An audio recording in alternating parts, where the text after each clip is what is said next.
damai sahabat Oase Rohani Katolik yang dikasihi Tuhan, apa kabarnya Anda semua? Semoga dalam keadaan sehat, sukacita, dan juga bersemangat. Bagi Anda yang mungkin saat ini sedang mengalami sakit ataupun mengalami kesulitan, semoga dengan menyaksikan atau mendengarkan acara kami dapat diberikan kekuatan secara rohani. Saya Patricia Elsa sudah bersama dengan Romo Hieronymus Ridanto Aribowo Nata Antaka, Romo Keuskupan Agung Jakarta. Pada hari ini ORK akan memberikan renungan dari bacaan-bacaan liturgi, dan hari ini adalah pesta kelahiran Santa Perawan Maria. Mari sekarang kita menyapa dahulu Romo Danto. Romo, apa kabar Romo? Luar biasa, terima kasih Bu Elsa. Sehat ya Romo? Puji Tuhan, sehat. Amin. Baiklah, sekarang kita awali acara Oase Rohani Katolik dengan doa bersama dengan Romo Danto. Para pendengar Oase Rohani Katolik, marilah kita satukan hati dan budi kita. Dalam nama Bapa dan Putra dan Roh Kudus. Amin. Allah Bapa yang penuh kasih, hari ini adalah pesta kelahiran Santa Perawan Maria. Kami bersyukur Engkau memilih Bunda Maria menjadi Ibu Tuhan sejak dalam kandungan. Kami bersyukur boleh merayakan kelahirannya yang luhur dan mulia. Berikanlah rahmat-Mu agar kami senantiasa tergerak hati untuk menjawab panggilan dalam meneladani kesucian hidup Bunda Maria ini demi Yesus Kristus, Tuhan dan pengantara kami. Amin. Amin. Dalam nama Bapa dan Putra dan Roh Kudus. Amin. Amin. Terima kasih Romo Danto untuk doanya. Sahabat Oase Rohani Katolik, pada pesta kelahiran Santa Perawan Maria, bacaan yang akan kita baca dan dengarkan bersama. Bacaan pertama dari Nubuat Mika, bab 5, ayat 1 sampai dengan 4a. Beginilah firman Tuhan. Hai Bethlehem di wilayah Efrata, hai engkau yang terkecil di antara kaum-kaum Yehuda, daripadamu akan bangkit bagiku seorang yang akan memerintah Israel, yang permulaannya sudah sejak purbakala, yang sudah ada sejak dahulu kala. Ia akan membiarkan mereka sampai saatnya perempuan yang mengandung itu telah melahirkan. Lalu saudara-saudaranya yang masih ada akan kembali kepada orang Israel. Maka ia akan bertindak dan akan menggembalakan mereka dalam kekuatan Tuhan, dalam kemegahan nama Tuhan Allahnya. Mereka akan tinggal tetap, sebab sekarang ia menjadi besar sampai ke ujung bumi, dan ia menjadi damai sejahtera. Demikianlah sabda Tuhan. Syukur kepada Allah. Mari kita tanggapi dengan Mazmur tanggapan. Aku bersuka cita dalam Tuhan. Aku bersuka cita dalam Tuhan. Ya Tuhan, kepada kasih setiamu aku percaya. Hatiku bersorak-sorai karena penyelamatanmu. Aku bersuka cita dalam Tuhan. Aku mau menyanyi untuk Tuhan karena Ia telah berbuat baik kepadaku. Aku bersuka cita dalam Tuhan. Sahabat Oase Rohani Katolik, marilah kita siapkan hati, kita akan mendengarkan Injil Suci dari Injil Matius bab 1 ayat 18 sampai dengan 23. Aleluya, aleluya. Aleluya, aleluya. Berbahagialah engkau hai Perawan Maria dan sangat terpuji, sebab daripadamu telah terbit sang surya keadilan, yaitu Kristus Allah kita. Aleluya, aleluya. Tuhan bersamamu. Dan bersama rohmu. Inilah Injil Suci menurut Santo Matius. Dimuliakanlah Tuhan.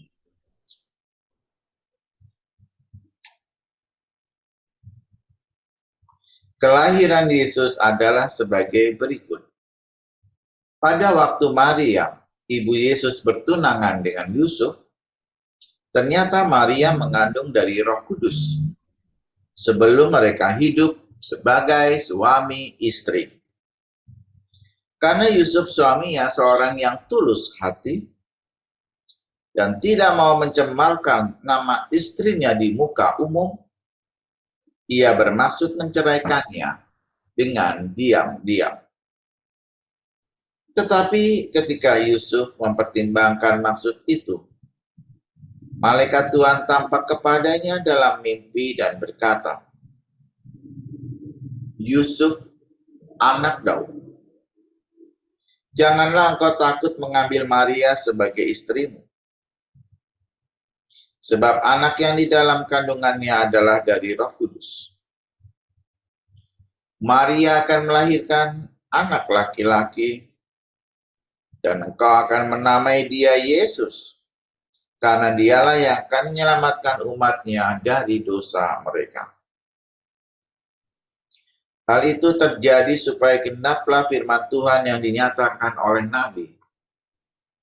Sesungguhnya, anak darah itu akan mengandung dan melahirkan seorang anak laki-laki, dan mereka akan menamai dia Immanuel, yang berarti Allah menyertai kita. Demikianlah sabda Tuhan. Terpujilah Kristus. Terima kasih Romo Danta untuk bacaan Injilnya. Sahabat Oase Rohani Katolik, kita sudah mendengarkan 2 bacaan pada kesempatan hari ini, hari pesta kelahiran Santa Perawan Maria. Dan Romo Danta sekarang akan memberikan inspirasi pewartaan dan kabar baik Injil kepada kita. Silakan Romo. Ibu, Bapak, Saudara sekalian, dalam bacaan pertama nubuat Mika, di situ dikatakan bagaimana seorang pemimpin besar akan dilahirkan oleh perempuan di Bethlehem. Nubuat Mika ini sebetulnya cocok untuk Bunda Maria. Dan tentu saja ini pasti mengacu kepada Yesus Al-Masih, janji Tuhan yang akan digenapi. Hai Bethlehem di wilayah Efrata, hai engkau yang terkecil di antara kaum muda-muda, dari kaum-kaum Yehuda, daripadamu akan bangkit seorang yang akan memerintah Israel. Pesan dari bacaan pertama ini jelas. Bukan mengenai Maria saja, bukan tentang Yesus saja. Tetapi Allah kerap kali menunjukkan kemuliaannya melalui hal-hal yang kecil. Perkara-perkara yang kecil. Orang-orang yang sederhana. Orang-orang yang kerap tidak dianggap. Contohnya ini, Bethlehem. Bethlehem itu tidak dianggap di kalangan orang-orang Yahudi karena itu kota yang bukan kota, malah itu desa yang kecil. Tetapi yang terkecil di antara kaum-kaum Yehuda itu dijadikan Allah sebagai tanda kemuliaannya. Di sana akan lahir Sang Juru Selamat Al-Masih. Jadi kerap Tuhan menggunakan orang sederhana, tempat-tempat yang kecil sebagai upaya untuk menampakkan kehadirannya. Tapi kita kerap kali justru kebalikan. Kita menunjukkan kehebatan kita melalui hal-hal yang luar biasa. Kan? Ingin disebut hebat, saya ngejar karier, status, kekuasaan. Ingin dibilang wah, saya mau menunjukkan kekayaan, ya. Berlibur di tempat-tempat yang orang tidak pernah ke sana, ya. Pergi ke luar negeri, sana kemari.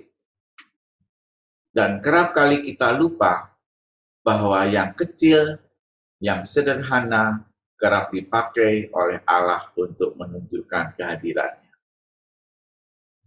Itu yang pertama.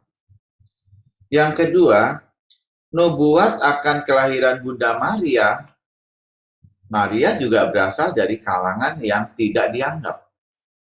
Tidak dianggap artinya di tempat yang pelosok, ya, dari keluarga yang sederhana, ya, dan juga bukan gadis model sosialita zaman sekarang, ya. Ibu-ibu sosialita yang dari ujung rambut sampai ujung kakinya semua ada brand nih. Dan brandnya bukan hanya brand yang abal-abal, ya, bukan yang KW1, KW2, tapi yang ori. Ya, ibu-ibu pejabat banyak sekali yang seperti sosialita gitu ya. Maria gadis sederhana. Maria gadis apa adanya. Dan dia yang dipilih oleh Allah untuk menjadi bunda Allah, bunda dari Yesus, bunda dari Allah yang akan menjelma menjadi manusia. Apa maksudnya? Allah kerap kali memang mudah ditemui dan dihadirkan dalam pribadi-pribadi yang jauh lebih sederhana. Dalam arus yang tidak sama dengan duniawi. Kita menemukan kegembiraan pada hal-hal yang bersifat mewah, luxurious. Tapi kita lupa bahwa Allah kerap kali justru ditemukan pada tempat-tempat yang kerap diabaikan oleh orang-orang duniawi. Kalau kita melihat misalnya bagaimana tokoh-tokoh kitab suci itu justru awalnya adalah orang-orang yang sederhana. Kita melihat misalnya bagaimana banyak orang-orang kudus itu berangkat dari orang-orang yang sederhana. Bahkan kalau kita melihat bagaimana penampakan-penampakan spiritual, penampakan Bunda Maria terjadi pada tempat-tempat yang tandus dan pada pribadi orang-orang desa yang polos, lugu, dan sederhana. Tapi disitulah Allah menampakkan kehadirannya. Maria adalah simbol itu. Dan yang ketiga, akhirnya tujuan Allah menghadirkan Yesus di dunia menjadi jelas bagi kita bahwa Allah sehati, sejiwa, dan mau merendahkan diri serendah-rendahnya sama seperti manusia. Kecuali dalam hal dosa tentu saja ya. Ibu, bapak, saudara sekalian, itulah yang kita dapatkan dari nubuat Mika. Nubuat yang akhirnya menjadi kenyataan. Bahwa Allah memang akan menjadikan pemimpin yang lahir dari seorang perempuan sederhana di Bethlehem. Itu dari bacaan pertama, Ibu Elsa. Nah, Ya, terima kasih Romo. Kalau kita melihat, tadi Romo sempat berkata bahwa nubuat Mika ini berkata tentang Bunda Maria, tentang nubuat tentang Bunda Maria yang akan melahirkan sosok seorang pemimpin bagi umat Israel. Kalau kita bicara tentang Bunda Maria sendiri, Romo, dan hari ini juga diperingati oleh Gereja Katolik Pesta Kelahiran Santa Perawan Maria. Ya. Kenapa Bunda Maria ini begitu istimewa di mata Allah, Romo? Ya, betul sekali. Bunda Maria begitu istimewa bukan hanya di mata Allah, tapi juga di mata seluruh umat beriman Kristiani. Ya, gereja sendiri melihat Maria menjadi istimewa dengan perayaan-perayaannya. Ada lebih dari 25 perayaan mengenai Bunda Maria dalam setahun. Nah, 3 diantaranya adalah hari raya. Hari raya Maria diangkat ke surga 15 Agustus. Hari raya Bunda Maria tidak bernoda 8 Desember. Hari raya Maria Santa Perawan Maria Bunda Allah 1 Januari. Dan masih ada pesta-pesta yang lain. Ada begitu banyak pesta. Pesta kabar sukacita. Pesta Maria menerima kabar dari malaikat Gabriel. Atau sekarang pesta kelahiran Santa Maria itu ada 25, banyak. Memang kembali lagi pertanyaannya, mengapa Maria begitu istimewa?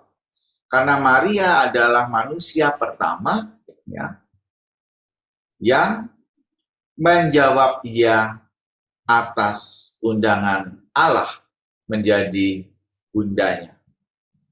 Nah, di dalam perjanjian lama, tabut perjanjian Allah itu kita tahu ada di dalam kemah suci. Dalam perjanjian baru, tabut itu adalah Bunda Maria. Tabut perjanjian itu kan tempat di mana Allah bersemayam.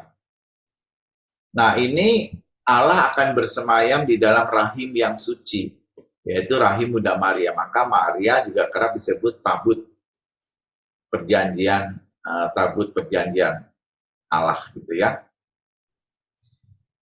Lalu pertanyaannya mengapa? Pertama, karena Maria adalah manusia biasa yang menanggapi undangan Tuhan menjadi bundanya, menjadi bunda Allah. Yang kedua, Maria bukan hanya menjawab undangan. Maria adalah juga terlibat dalam seluruh rencana keselamatan Allah.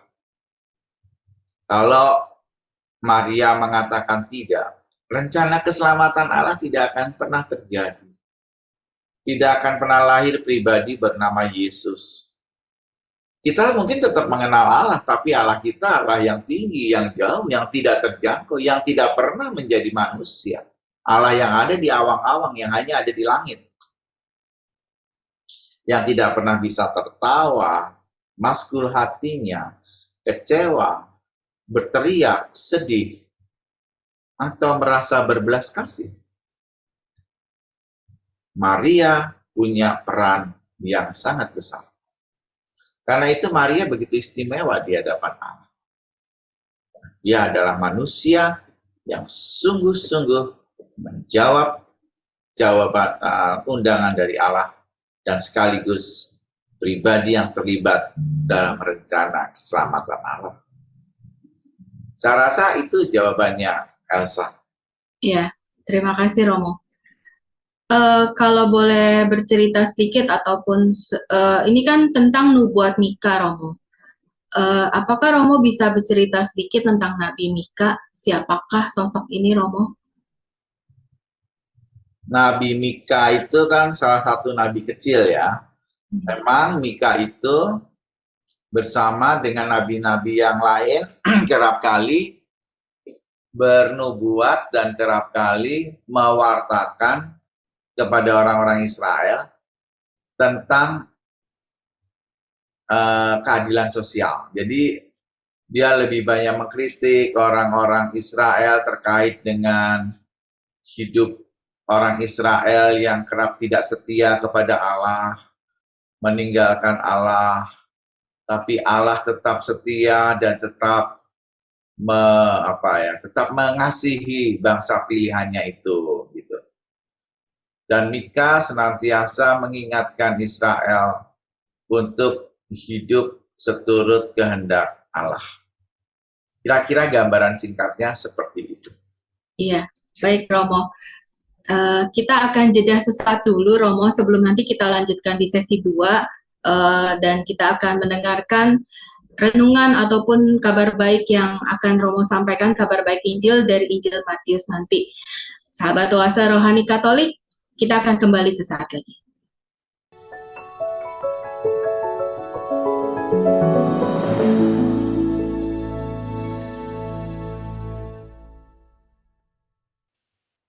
Sahabat Oase Rohani Katolik, terima kasih Anda masih bersama dengan kami, bersama dengan Romo Danto dan saya Patricia Elsa.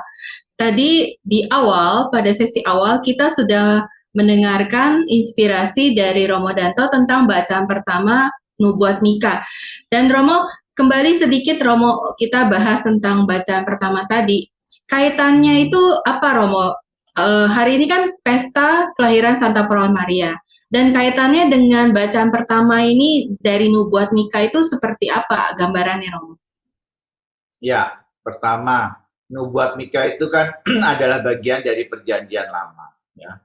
Nubuat itu adalah sesuatu yang dikatakan dan mungkin bisa terjadi pada masa yang akan datang. Jadi sudah diketahui lebih dahulu, nubuat-nubuat. Dan memang ini terjadi kan dalam perjanjian baru, kita melihat memang perempuan yang akan melahirkan seorang pemimpin besar di Bethlehem, dia akan lahir, itu namanya Yesus. Perempuan ini siapa? Perempuan ini namanya Bunda Maria. Jadi kaitannya perjanjian lama menubuatkan, perjanjian baru mengeksekusi. Jadi kenyataan. Ini yang pertama. Yang kedua, kalau dari isi itu kan Mika tadi seperti saya jelaskan menunjukkan bahwa bagaimana Allah itu lebih peduli, lebih menunjukkan kehadirannya pada perkara yang sederhana dan pada orang-orang yang lugu. Ya, misalnya seperti Bunda Maria, gadis desa, seorang dari Nazaret, seorang dari Yahudi, orang Yahudi ini dipilih Allah menjadi Bunda Allah. Kenapa dia? Kenapa enggak yang lainnya, yang orang hebat-hebat gitu? Kenapa perempuan sederhana? Sebenarnya kan ini suatu pesan juga, tuh, bahwa kerap kali memang Allah dijumpai pada orang-orang yang kerap kali diabaikan, dijauhkan, tidak terlihat, luput dari perhatian kita. Dan orang-orang ini begitu banyak di sekitar kita. Siapa mereka itu? Mereka itu adalah orang miskin, orang-orang difabel, orang-orang asisten rumah tangga, orang-orang yang ya nggak pernah lah kita perhatikan. Tapi jangan lupa di situ Allah kerap kali hadir dan menampakkan diri. Lalu pesannya menjadi jelas.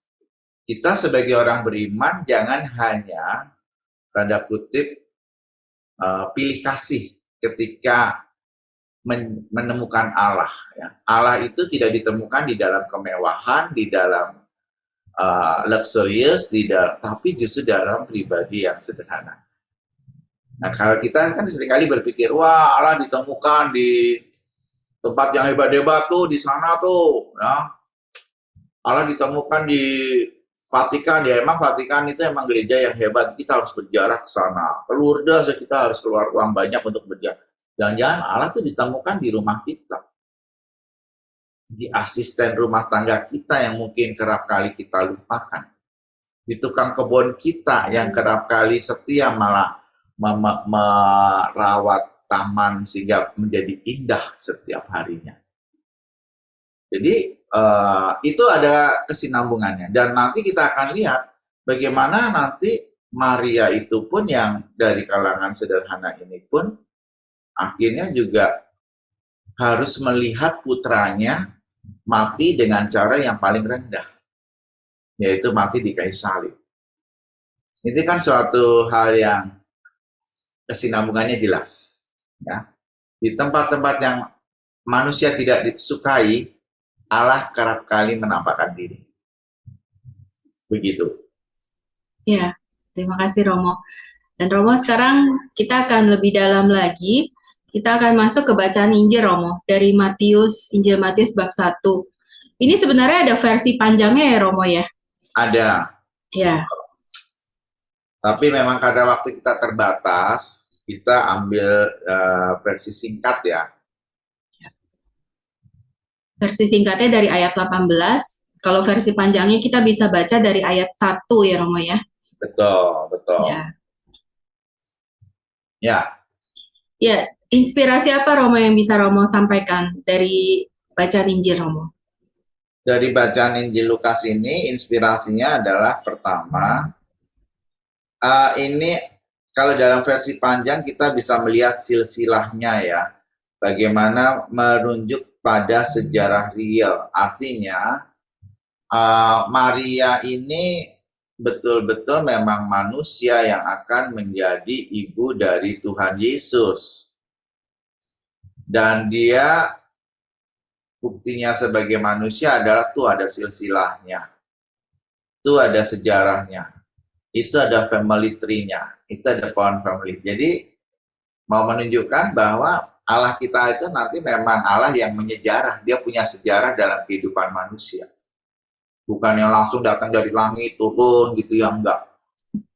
Tapi ini loh ada sejarahnya. Ini memang manusia dan dipilih, dan ini ada silsilahnya, ada family tree-nya. Dia benar-benar orang yang punya pohon keluarga, punya kerabat, punya family gitu ya. Jadi mau mengatakan bahwa Maria ini yang kita rayakan kali ini adalah betul-betul menunjukkan Allah yang menyejarah. Allah yang akan dilahirkan itu adalah Allah yang berangkat dari histori, sejarah manusia yang sangat kelihatan. Bukan yang mengawang-awang, atau bukan dari tiba-tiba ada roh, tiba-tiba dari langit, dari surga, tidak. Sangat sederhana, dari manusia. Ya, itu yang pertama. Yang kedua, kalau kita lihat di sini ada perkara di mana Yusuf mencoba mempertimbangkan maksud itu. Malaikat Tuhan tampak kepadanya dalam mimpi dan berkata, Yusuf anak Daud, janganlah engkau takut mengambil Maria sebagai istrimu, sebab anak di dalam kandungannya adalah Roh Kudus. Ini perlu digarisbawahi bahwa anak dalam kandungannya adalah dari Roh Kudus. Maria yang adalah wanita sederhana, perempuan lugu dari desa, dalam rahimnya akan melahirkan seorang Allah yang menjelma menjadi manusia, yaitu pribadi Yesus. Dan di sana dia akan kandungannya adalah kandungan dari Roh Kudus. Ini sejarah juga, ya. Bagaimana antara Yusuf dan Maria, mereka menikah bukan karena benih dari pria, tetapi karena dari Roh Kudus. Apa yang ada di dalam rahim Bunda Maria itu dikandung dari Roh Kudus. Berarti ini manusia tapi sekaligus Allah. Yesus yang akan lahir nanti adalah Yesus yang dikandung dari Roh Kudus. Yang ketiga,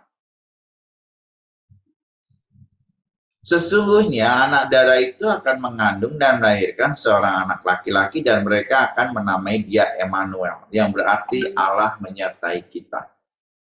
Allah menjelma menjadi manusia dan manusia itu hidup di tengah manusia-manusia lain dan menyertai manusia yang hidup. Ketika dia meninggal, dia wafat, naik ke surga, tetapi dia tidak meninggalkan manusia. Aku akan menyertai engkau sampai akhir zaman. Maka diutuslah Roh Kudus turun kepada manusia. Dia disebut Emmanuel, artinya Allah menyertai kita. Lalu apa maksud dari perikop ini? Perikop ini mau mengatakan bahwa kita tidak perlu khawatir akan hidup kita. Mengapa? Karena Emmanuel, Allah senantiasa menyertai kita. Sebagai orang Kristiani, kerap kali kita punya kekhawatiran, kecemasan, ketakutan. Pandemi udah lewat atau pandemi berproses untuk semakin mereda, tapi kita masih takut. Takut nggak mau ke gereja karena takut kena, ya. Takut mengambil resiko, takut mengambil keputusan. Khawatir ini, khawatir itu, hidup kita kerap kali tidak menjadi bebas karena dibelenggu oleh aneka kekhawatiran, ketakutan, dan kecemasan. Kita bisa belajar dari Bunda Maria. Dia berani ambil resiko, dia berani mengatakan dia karena dia percaya bahwa Allah yang akan menyertai dia. Dan maka anaknya diberi nama Emmanuel, Allah menyertai kita. Karena kehadiran Yesus itu forever and ever, bukan hanya pada saat lahir, kemudian wafat yang nggak ada dan tidak menyertai kita. Dia tetap memberikan janjinya, mengirim Roh penghibur itu kepada kita. Roh Yesus, Roh Kudus.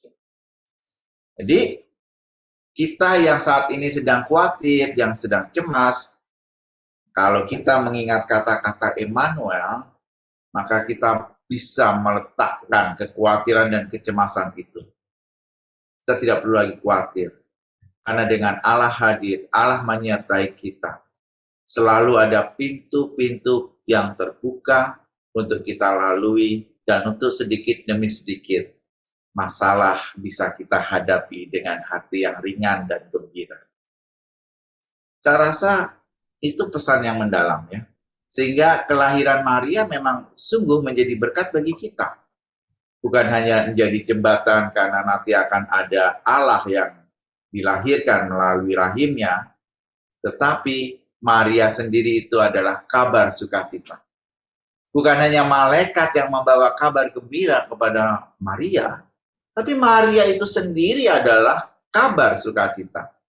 Ya, bayangkan ketika dia datang dalam keadaan hamil pun, mengandung pun, dia mengunjungi Elizabeth. Elizabeth gembiranya bukan main, bahkan anak di dalam kandungannya juga ikut melonjak. Maria sendiri adalah kabar sukacita. Saya rasa begitu, Elsa. Ya, Romo. Romo ingin bertanya, kita kan sebagai umat Katolik seringkali juga kita berdevosi, entah itu novena 3 kali Salam Maria, terus juga kita berdoa Rosario, Ya. lalu juga ada litani Bunda Maria. Ya. Nah, ada juga pendapat yang berkata, kenapa kita berdoanya kok ke Bunda Maria, kenapa nggak langsung kepada Yesus gitu? Elsa punya mama nggak? Punya. Oke. Elsa sayang mama nggak? Sayang. Bagaimana cara Elsa menyayangi mama atau papa? Ya, memberikan perhatian, memberikan afeksi lah. Perhatian dan juga hadiah, apapun. Elsa sudah berkeluarga. Elsa punya anak atau punya suami tidak? Punya. Sayang mereka tidak? Sayang. Bagaimana cara menyayanginya? Memberikan perhatian, terus sama juga, ya sama. Suka meletakkan foto mereka nggak kalau lagi kangen? Iya. Di mungkin misalnya di handphone, di dompet, ada nggak itu? Kalau di dompet nggak ada, Romo. Tapi di handphone ada ya, mungkin ada. Profile picture-nya gambar suami atau anak kita atau keluarga bersama ya. Wah, ini mengingatkan saya terus, begitu ya. Sama, cara manusia mencintai itu ya sangat manusiawi ya. Kita berdoa kepada Bunda Maria karena dia ibu kita. Dia adalah ibu gereja, dia adalah Bunda umat beriman. Dia adalah Bunda mereka yang sedang berduka. Maria adalah Bunda segala bangsa. Pertanyaannya, kenapa kelihatan Bunda Maria? Karena kita sangat dekat dengan Maria. Orang Katolik sangat dekat dengan Maria. Sehingga kalau ada apa-apa sebelum sampai ke Yesus, per Mariam ad Jesum. Melalui Bunda Maria kita sampai kepada Yesus. Dan kita mencintainya dengan berdoa kepadanya. Yang kedua, bukan hanya sekedar kita mencintai Maria lalu menghadirkan dia berdoa kepadanya gitu ya. Tapi lebih daripada itu, karena kedekatan kita kepada Maria, kerap kali kita menjadi yakin bahwa melalui dia doa-doa kita sampai pada putranya. Ya, contoh. Kalau kita lebih dekat kepada mama daripada kepada papa. Kalau ada uang saku yang memberikan papa, suatu saat papa marah-marah, kita minta uang sakunya kemana?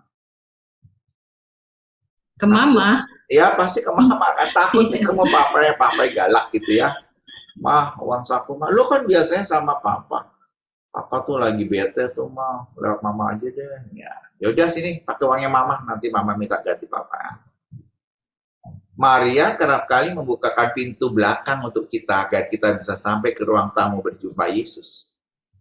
Pintu depan ketutup, pintu samping ketutup. Di belakang pintu dapur yang mau ke jalan Maria dengan ketok-ketok pintu. Ini kamu. Ada apa? Mau ke ruang tamu tuh mau ketemu. Kok lewat dapur? Semua dikunci semua. Tante, yaudah lewat sini aja. Nah, Maria menjadi ibu yang selalu membuka pintu belakang supaya kita sampai kepada Yesus. Jadi Yesusnya tetap yang utama. Maria itu membantu saja, supporting begitu. Itu kali ya, Elsa. Iya. Ini jadi pertanyaan yang sering kali juga dihadapi oleh umat Katolik, Romo. Makanya saya bertanya kembali kepada Romo. Iya. Romo, selain kita membahas sosok Maria, di sana juga di dalam bacaan ini juga tak terlepas ada sosok Santo Yusuf, Romo. Betul. Nah, apa yang bisa inspirasi dari sosok Santo Yusuf bagi umat sekarang ini apa, Romo? Ya, Santo Yusuf adalah pribadi yang ambil peranan dalam keluarga kudus ini. Keluarga kudus disebut kudus, Maria, Yesus, Maria, dan Santo Yusuf. Ya, disebut kudus karena kuncinya ada pada Yesus. Ya. Lalu, bagaimana peran Santo Yusuf? Santo Yusuf ini orang yang sangat bebas dan sangat merdeka. Ketika dia mempertimbangkan untuk menceraikan dengan diam-diam Maria di depan umum, dia punya hati, dia punya perasaan. Dan di dalam mimpi ketika didatangin malaikat, akhirnya dia memilih mengikuti suara hatinya, mengambil Maria menjadi istrinya. Ya. Kalau laki-laki sekarang, oh kamu hamil dari siapa itu? Nggak jelas laki-lakinya saya suruh ngawinin kamu, ya itu pasti udah nggak mungkin. Pada zaman Yahudi bahkan perempuan yang lahir tanpa suami ya boleh saja dia dihabisi ya, dilempari batu sampai mati gitu ya. Tapi ini tidak, karena diselamatkan oleh Sang Yusuf. Kita bisa bayangkan kalau Yusuf tidak ambil Maria sebagai istrinya, apa yang terjadi? Mungkin tidak akan pernah lahir juga Tuhan Yesus. Karena apa? Ya sebelum lahir mamanya sudah dilempari batu sampai mati gitu. Nah, jadi Santo Yusuf punya peran juga dalam rencana keselamatan Allah. Dia melindungi ibu dan bayinya itu. Bahkan ketika ada ancaman, dia harus mengungsikan ibu dan bayinya ke Mesir. Ketika saat itu Herodes mendengar bahwa akan ada seorang anak yang akan menjadi raja orang Yahudi. Dia begitu ketakutan, sehingga seluruh anak-anak laki-laki sulung harus dihabisi dan dibunuh. Ya. Yusuf mendengar kabar itu juga. Dan Yusuf menyelamatkan ibu dan bayinya itu. Ini luar biasa. Dia bertanggung jawab atas pilihannya. Saya sudah mengambil Maria sebagai istri saya bertanggung jawab atas anak yang dilahirkan, saya bertanggung jawab untuk menyelamatkan, kalau perlu ya sudah. Kita naik onta saja ya, kamu naik onta, saya jalan, kita pergi menyeberang Mesir. Dari Yahudi, dari Nazaret ya,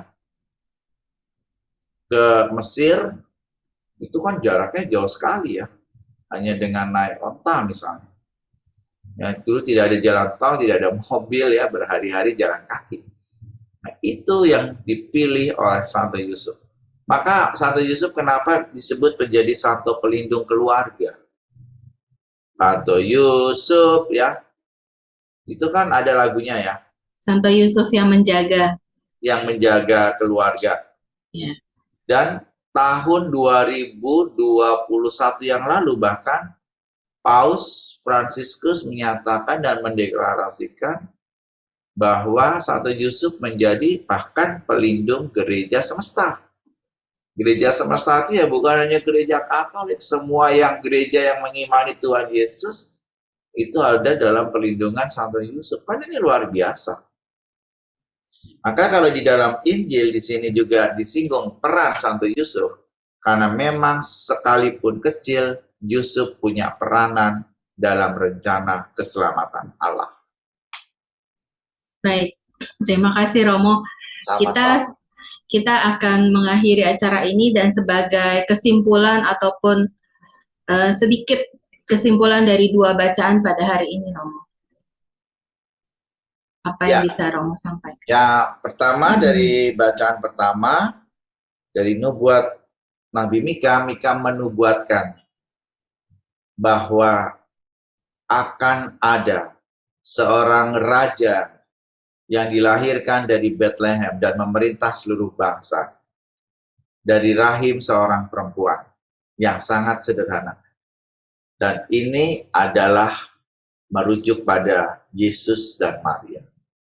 Maka pada pesta kelahiran Bunda Maria ini, kita bukan hanya melihat dia pas lahirnya atau mendengar kabar ketika Bunda Maria lahir, tapi sudah dinubuatkan sejak dari perjanjian lama. Rencana keselamatan Allah sudah dimulai sejak itu.